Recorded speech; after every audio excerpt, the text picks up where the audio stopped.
He conquered the known world in 13 years. Then he died at 32, and everything he built began to bleed.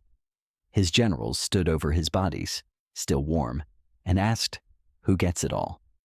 Alexander said nothing. He hadn't named an heir. Some say his last words were, "To the strongest."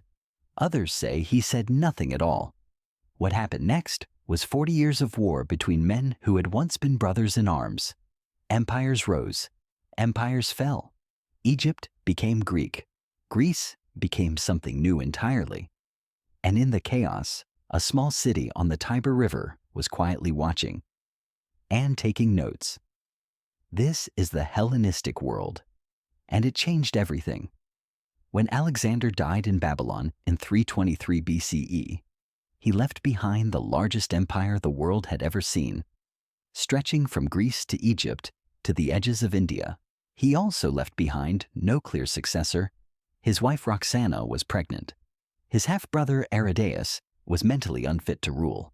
His infant son Alexander IV wouldn't survive childhood.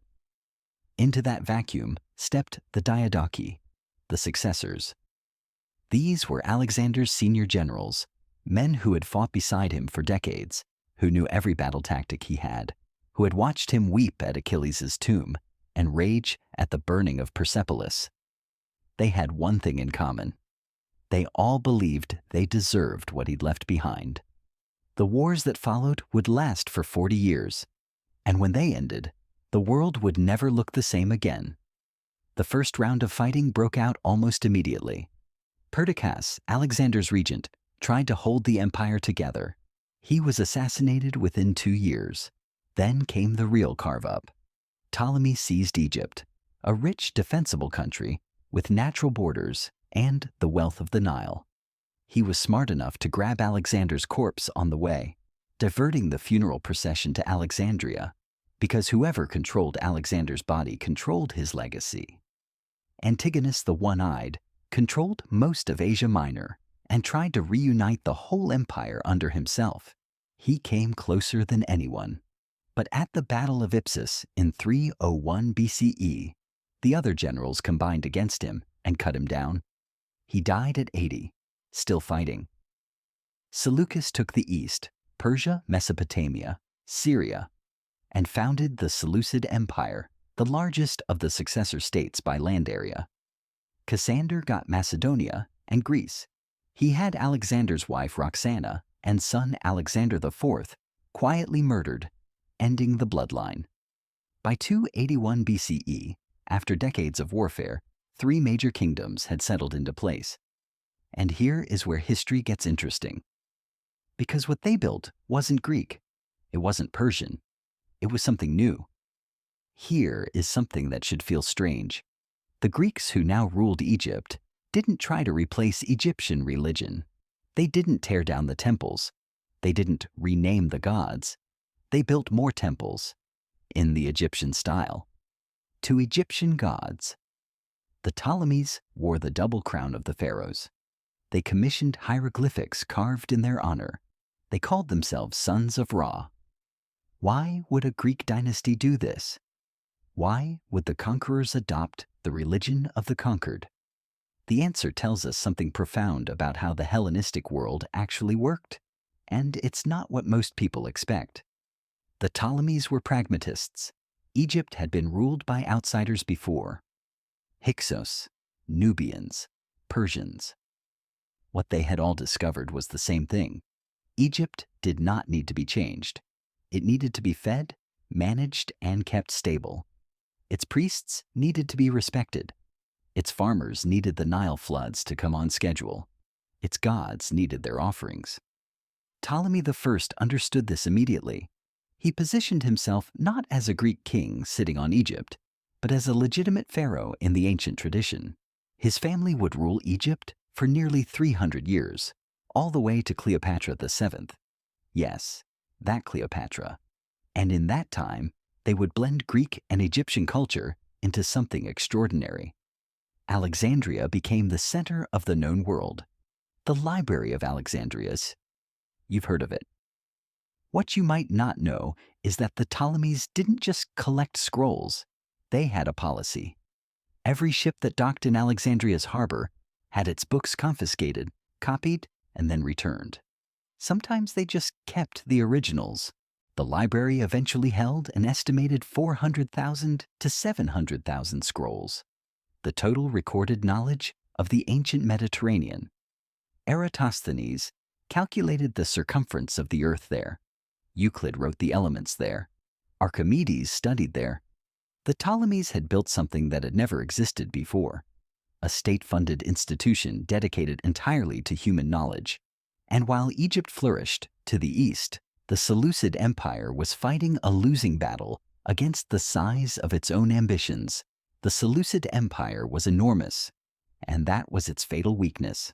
Stretching from Syria to the borders of India, it was simply too large to govern effectively. Satrapies peeled away. Local rulers declared independence. The Parthians rose in the east and never stopped pushing west. But the moment the Seleucids are best remembered for, the moment that echoes loudest through history, happened in Judea. In 167 BCE, the Seleucid king Antiochus IV Epiphanes decided to accelerate the Hellenization of his empire. He banned Jewish religious practice. He placed a statue of Zeus in the temple in Jerusalem. He sacrificed pigs on the altar. What happened next was the Maccabean Revolt, a Jewish uprising that drove the Seleucids out of Jerusalem and rededicated the temple. That event is still celebrated today. You know it as Hanukkah. The Hellenistic world was pressing itself onto everyone, and not everyone was willing to let it. Here is the strangest thing the Hellenistic world did. It created a common language, not Greek exactly, a simplified blended form called Koine Greek, which means common Greek. It wasn't the elevated literary Greek of Plato or Thucydides. It was a working language, a trade language, a language everyone from a merchant in Alexandria to a soldier in Antioch to a philosopher in Athens could use to communicate. Koine Greek became the first true international language of the Western world. And centuries later, when a small Jewish sect in the Eastern Mediterranean wanted to spread its message as widely as possible, they wrote their scriptures in Koine Greek. The New Testament is written in the language of Alexander's empire. The Hellenistic world shaped Christianity before Christianity even existed. The Hellenistic period was not just political upheaval, it was an intellectual explosion. When Greek curiosity met Persian astronomy, Egyptian mathematics, and Babylonian record-keeping, the results were remarkable. Aristarchus of Samos proposed that the Earth revolved around the Sun, 1700 years before Copernicus. He was largely ignored.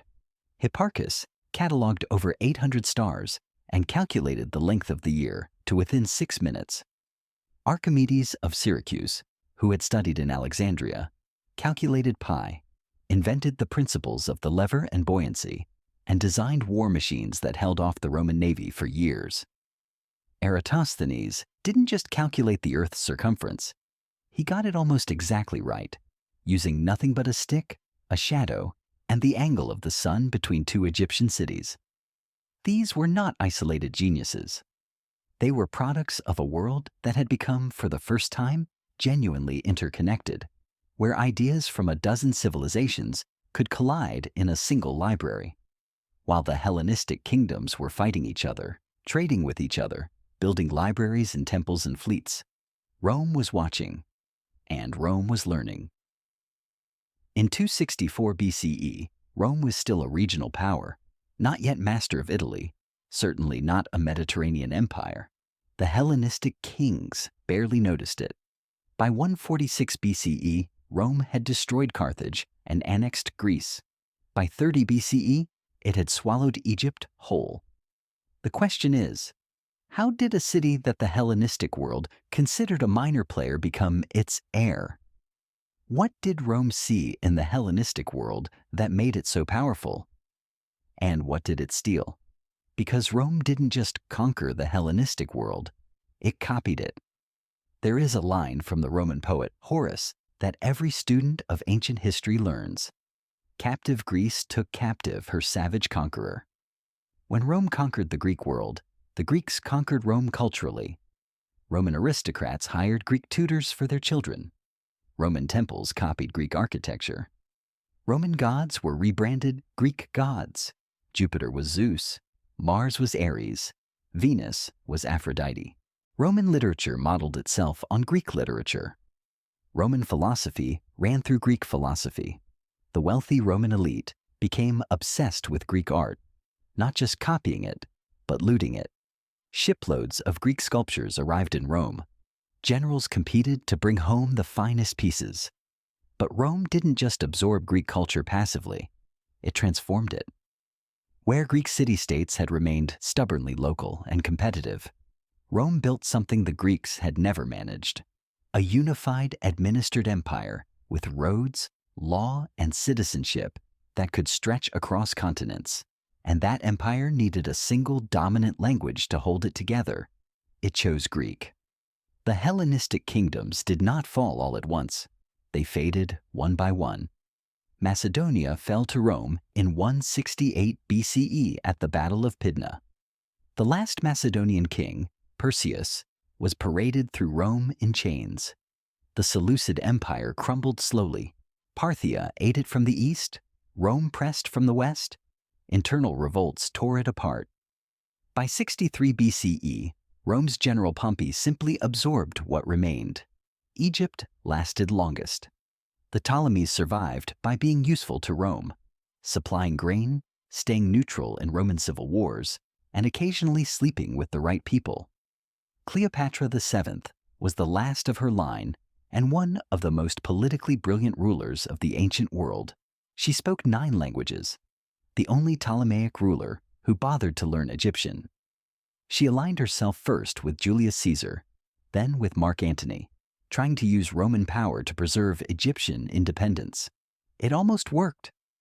After Antony and Cleopatra's defeat at the Battle of Actium in 31 BCE and their suicides the following year, Egypt became a Roman province.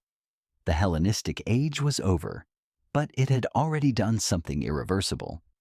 Here is what the Hellenistic world actually was, underneath all the wars and succession crises. It was the first time in human history that a genuinely international civilization existed. Before Alexander, the world was a collection of isolated civilizations that occasionally traded and occasionally fought. Egypt was Egypt. Persia was Persia. Greece was Greece. After Alexander, for 300 years, those worlds were blended. A merchant in Alexandria might speak Koine Greek, worship Egyptian Isis, use Babylonian astronomical tables, and sell goods that had traveled from India. Ideas crossed borders the way armies had. Stoicism, one of the great philosophical traditions of the ancient world, the one that would later influence Roman law, Christian ethics, and the American founding, was invented in Athens by a man from Cyprus with Phoenician ancestry, drawing on Persian and Egyptian thought. The Hellenistic world created the philosophical and cultural infrastructure that Rome would inherit, that early Christianity would run through, that the Islamic Golden Age would later build upon. When we talk about Western civilization, we are usually talking about Greece and Rome, but between them, filling the gap, doing the actual work of blending and transmitting and transforming, was this strange, messy, brilliant Hellenistic period that most people have never heard of. That is the world Alexander's death made possible. A world connected enough to fall, and connected enough to rise again as something greater. The Hellenistic world is over. Rome has inherited everything. But how did a small city of shepherds and farmers on a river in central Italy become the dominant power of the ancient world? The answer involves a republic that survived for 5 centuries, a series of wars that should have destroyed it but made it stronger, and a constitution that would directly inspire the framers of the United States. Next time, the rise of Rome. From the 7 hills to the shores of the Mediterranean, and how a culture that barely existed when Alexander was conquering Persia became the most powerful state the world had ever seen. I'm drawn from history, and we're just getting started.